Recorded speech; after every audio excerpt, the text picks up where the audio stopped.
Godavari Banakacherla project అనేది ఏదైతే ఉందో, ఇవన్నీ కూడా how it should be done అనేది most important thing. When it should be done అనేది అనదర్ ఇంపార్టెంట్ థింగ్. బేసిక్లీ ఏంటంటే వ్యవసాయానికి సంబంధించి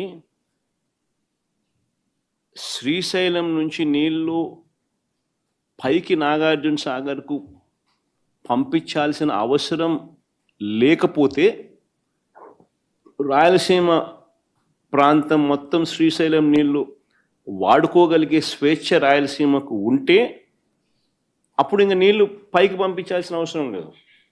ఆ నీళ్లు రాయలసీమ వాడుకునే పూర్తి పరిస్థితి వస్తుంది.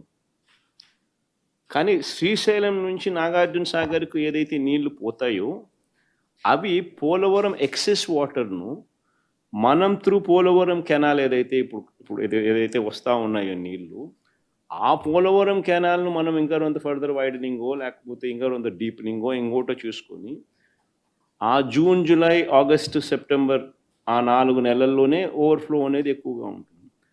ఆ 4 నెలల్లోనే దాదాపుగా 80% of the flow of water అంటే క్యాచ్మెంట్ ఏరియాలో మొత్తం 3000 TMC ఆ రేంజ్లో కన్నా నీళ్ళు కన్నా ఉంటే నువ్వు 3000 TMC స్టోరేజ్ చేసుకోలేవు పోలవరంలో.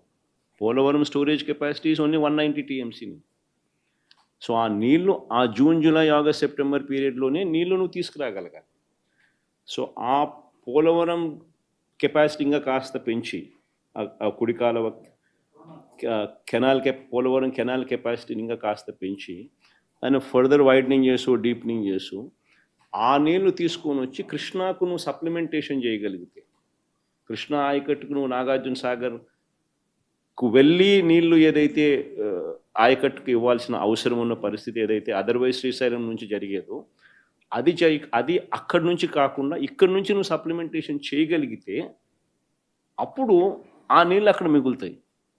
అది ఓవరాల్ విజన్. సో ఆ విజన్ జరగాలి అని అంటే ఫస్ట్ చేయాల్సింది ఉన్న పోలవరం కెనాల్ను వైడన్ చేసి డీపెన్ చేసుకోవడం. అది first phase. So phase by phase slowly తీసుకుంటూ రావాలి. అంతా ఒకేసారి తీసుకొని వచ్చి అంతా ఒకేసారి చేసి ఒకేసారి పెట్టే కార్యక్రమం ఒకేసారి చేయలేము కూడా. ఫేజ్ బై ఫేజ్ గ్రాడ్యువల్గా చేసుకుంటూ పోవాలి. సైమల్టేనియస్లీ అది చేసే కొద్దీ శ్రీశైలం నీళ్ళు అక్కడ మిగులుతాయి. సో అక్కడ కూడా శ్రీశైలం నీళ్ళు కూడా అక్కడ తీసుకొని పోవాలని అంటే అక్కడ కూడా రాయలసీమ లిఫ్ట్ ఇరిగేషన్ ప్రాజెక్ట్ ఏదైతే జరుగుతూ ఉందో అవన్నీ కూడా పూర్తి చేసి అక్కడ కూడా ఏదైతే కెనాల్స్ వైడనింగ్ ఏదైతే టేకప్ చేసినామో ఆ వైడనింగ్ చేసే కార్యక్రమాలు కూడా పూర్తి చేసుకునే కార్యక్రమాలు కూడా జరగాల. ఎందుకనంటే అక్కడ కూడా ఏంది 4 నెలలే. ఆ నీళ్ళు ఆ 4 నెలల్లో ఓవర్ఫ్లో అయిపోవాలి. ఓవర్ఫ్లో కాలేదంటే నాగార్జున సాగర్కి కిందికి వెళ్ళిపోలేదని అనుకో, ఆ నీళ్ళు ఎక్కడికి పోతాయి?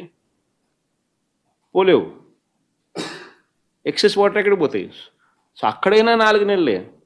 సో ఆ 4 నెలల్లోనే నీళ్ళను తీసుకొని పోగలగాలి అక్కడైనా కూడా.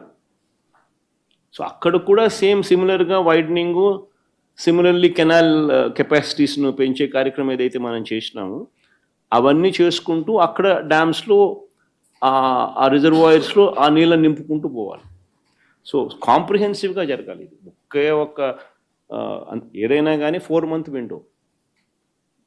ఆ 4 monthsలో నీకు వర్షాలు పడతాయి. ఆ 4 monthsలోనే జరగాల. ఇక్కడైనా అంతే, శ్రీశైలంలో అయినా అంతే, అక్కడైనా పోలవరమైనా అంతే. సో కాంప్రిహెన్సివ్గా జరగాలంటే ఇక్కడ డబ్బులు ఖర్చు పెట్టాలా, అక్కడ ఒకే చోట డబ్బులు ఖర్చు పెడితే పని జరగదు.